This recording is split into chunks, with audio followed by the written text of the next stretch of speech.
കരട് മദ്യനയവുമായി ബന്ധപ്പെട്ട് ഇന്ന് നടന്ന മന്ത്രിസഭാ യോഗത്തിലെ ചർച്ചകളുടെ വിശദാംശങ്ങൾ ഇപ്പോൾ പുറത്തുവരികയാണ്. അതിന്റെ വിവരങ്ങൾ 24 ലഭിച്ചിട്ടുണ്ട്.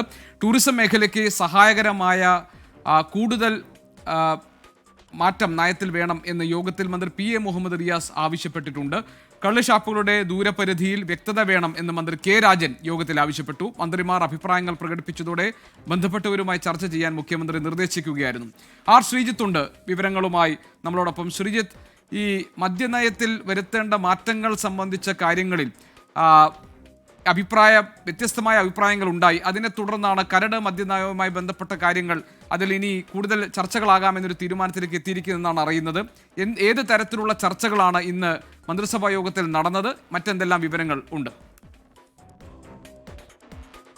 ഗോപികൃഷ്ണൻ, കരട് മദ്യനയത്തിൽ ടൂറിസം മേഖലയ്ക്ക് ഇപ്പോൾ നിർദ്ദേശിച്ചിരിക്കുന്ന പ്രധാനപ്പെട്ട ഇളവ് ഡ്രൈ ഡേയിൽ 4 സ്റ്റാർ 5 സ്റ്റാർ ഹോട്ടലുകളിൽ പ്രത്യേക പണം കെട്ടിവെച്ച് ടൂറിസം പരിപാടികൾ ഉണ്ടെങ്കിൽ മദ്യം വിളമ്പാമെന്നതാണ്. എന്നാൽ അങ്ങനെ ഒരു ഇളവ് മാത്രം പോരാ. ടൂറിസം മേഖലയ്ക്ക് സഹായകരമാകുന്ന കൂടുതൽ ഇളവുകൾ മദ്യനയത്തിൽ ഉണ്ടാകണം. അതിനനുസരിച്ച് മദ്യനയത്തിൽ മാറ്റമുണ്ടാകണം എന്ന വാദമാണ് ടൂറിസം മന്ത്രി PM മുഹമ്മദ് റിയാസ് മന്ത്രിസഭാ യോഗത്തിൽ ഉന്നയിച്ചത്. ടൂറിസം മേഖലയിലെ സംരംഭകരും മറ്റ് ആളുകളും കഴിഞ്ഞ കുറേ കാലമായി ഉന്നയിക്കുന്ന ആവശ്യമാണിത്. അതായത് ഈ ഡ്രൈ ഡേ മൂലം അന്താരാഷ്ട്ര ടൂറിസം കോൺഫറൻസുകളും മറ്റ് പരിപാടികളും കേരളത്തിൽ നിന്ന് മാറിപ്പോകുന്നു. 1-ാം തീയതി ഇവിടെ പരിപാടി നടത്താൻ കഴിയാത്തതുകൊണ്ട് ശ്രീലങ്ക അടക്കമുള്ള കേന്ദ്രങ്ങളിലേക്ക് പോകുന്നു എന്ന പ്രശ്നമുണ്ട്. ഇത് ചൂണ്ടിക്കാണിച്ചുകൊണ്ടാണ് മന്ത്രി മുഹമ്മദ് റിയാസ് ടൂറിസം മേഖലയ്ക്ക് കൂടുതൽ സഹായകരമായ ഒരു ഇളവുകൾ മദ്യനയത്തിൽ വേണമെന്ന് ആവശ്യപ്പെട്ടത്. സംസ്ഥാനം വ്യവസായ സംരംഭക നിക്ഷേപങ്ങൾ ആകർഷിക്കാൻ വലിയ പരിശ്രമം നടത്തുന്ന ഘട്ടത്തിൽ അതിനുകൂടി പ്രയോജനം ചെയ്യുന്ന തരത്തിൽ മദ്യനയത്തിലെ വ്യവസ്ഥകളിൽ മാറ്റം വരണമെന്ന് നിയമമന്ത്രിയും വ്യവസായ മന്ത്രിയുമായ P രാജീവും ആവശ്യപ്പെട്ടു. എന്നാൽ കേരളത്തിൻ്റെ പരമ്പരാഗത വ്യവസായമായ മേഖലയായ കള്ളുചിത്ത് വ്യവസായത്തിന് അനുകൂലമാകുന്ന തരത്തിലുള്ള വ്യവസ്ഥകൾ വേണം എന്നതായിരുന്നു CPI മന്ത്രിമാരുടെ നിലപാട്. CPIയുടെ നിയമസഭാ കക്ഷിയിൽ നേതൃത്വം നൽകുന്ന K രാജനാണ് ഇതുമായി ബന്ധപ്പെട്ട ആവശ്യങ്ങൾ ഉന്നയിച്ചത്.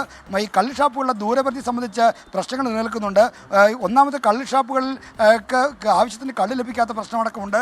ഇതിനെല്ലാം പരിഹാരം കാണുന്ന തരത്തിലുള്ള മാറ്റങ്ങൾ വേണമെന്ന് CPI മന്ത്രിമാരും നിർദ്ദേശിച്ചു. അങ്ങനെയാണ് ബന്ധപ്പെട്ട മന്ത്രിമാരുമായൊക്കെ ചർച്ച ചെയ്ത ശേഷം കരട് നയം അംഗീകരിക്കുന്ന കാര്യം പരിഗണിക്കാമെന്ന നിർദ്ദേശം മുഖ്യമന്ത്രി പിണറായി വിജയൻ തന്നെ വെച്ചത്. ഓൺലൈനായി നടന്ന ഈ യോഗത്തിൽ എക്സൈസ് മന്ത്രി MP രാജേഷ് ഓൺലൈനായി തന്നെയാണ് ചേർന്നത്. എന്തായാലും എക്സൈസ് വകുപ്പ് ബന്ധപ്പെട്ട മന്ത്രിമാരുമായി ചർച്ച നടത്തും. അതിനുശേഷമായിരിക്കും കരട് നയം പുതിയ പുതുക്കലുകളോടുകൂടി മന്ത്രിസഭയുടെ അംഗീകാരത്തിനായി കൊണ്ടുവരിക.